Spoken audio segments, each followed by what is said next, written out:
Good morning. This is Dan Larson, and this is today's Quiet Echo. A calling like mine is a great deal of talking meetings, visits, counsel, a word at the pulpit, another at the bedside. And this week, driving home from a long day of it, I did the thing I always do. Before I was even out of the parking lot, my hand went to the radio and switched it on. Noise just to fill the quiet. And for some reason, this one time, I caught myself, and I turned it back off, and I drove the whole way home in silence. And I will be honest with you.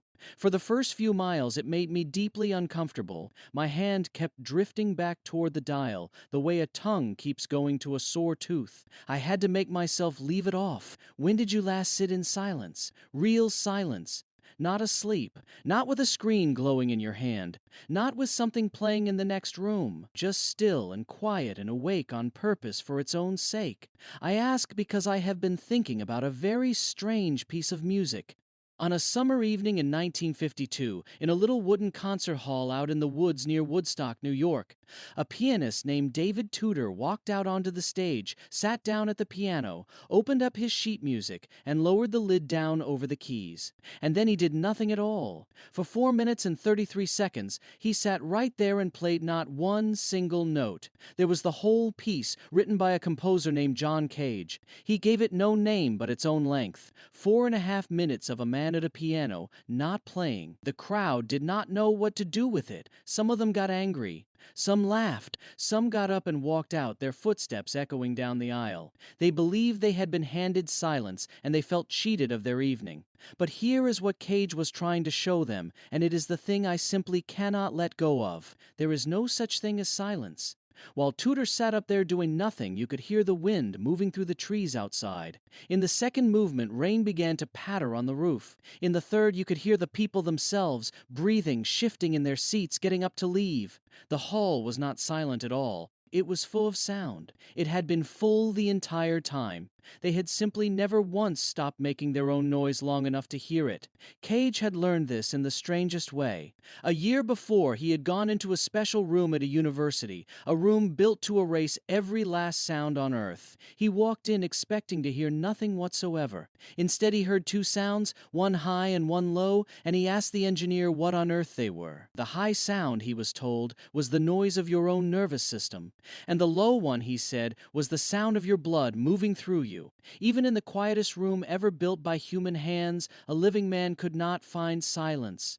His own life was simply too loud to allow it. Now I find this unbearably beautiful, and I have come to believe it is true of a great deal more than sound.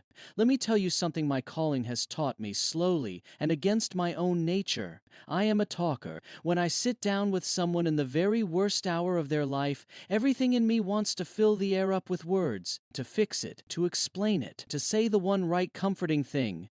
And I have learned, at a great many bedsides, the words are almost never what is needed. What is needed is for me to close my own mouth and sit and be quietly present in the silence with them. And I will tell you, those silences are not empty. They are the fullest, most sacred rooms I have ever stood in. Everything is in them, the whole weight of a life and a love and a grief, more than any word of mine could ever hold.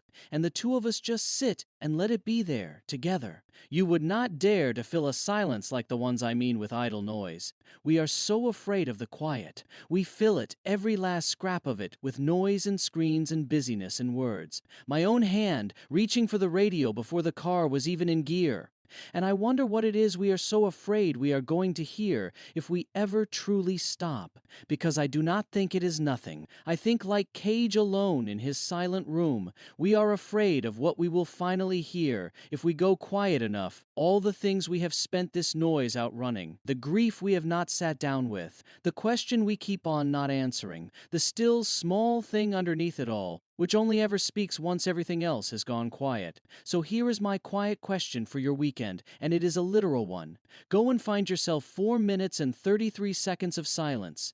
Sit down inside it. Do not reach for a single thing to fill it.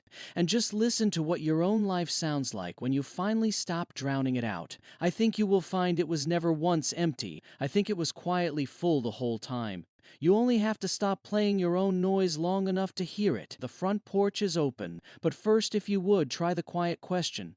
Find your own 4 minutes and 33 seconds of silence this weekend, and then come and tell us what you heard in it. And if we get something wrong, tell us, and we will run the correction. The readers of the Cedar Valley News are gathering to share their stories and keep company with respect and no party lines. Come sit with us.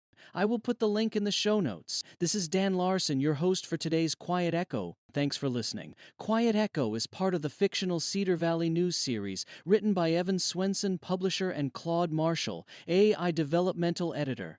While Dan and his town are fictional, the history is real. On August 29, 1952, at Maverick Concert Hall near Woodstock, New York, pianist David Tudor premiered 4 minutes 33 seconds by the American composer John Cage, a three-movement work in which the performer plays nothing for 4 minutes and 33 seconds. The piece consists of whatever ambient sound is present. Cage said there is no such thing as silence, a conviction shaped by his 1951 visit to an anechoic chamber at Harvard, where he still heard two sounds, later identified to him as his nervous system and his circulating blood. Sources include the John Cage Trust and contemporary accounts of the premiere.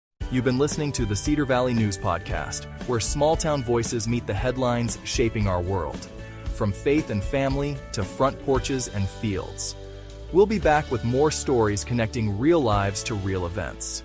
Until next time, keep your porch light on, your faith strong, and your heart open. This is Cedar Valley News.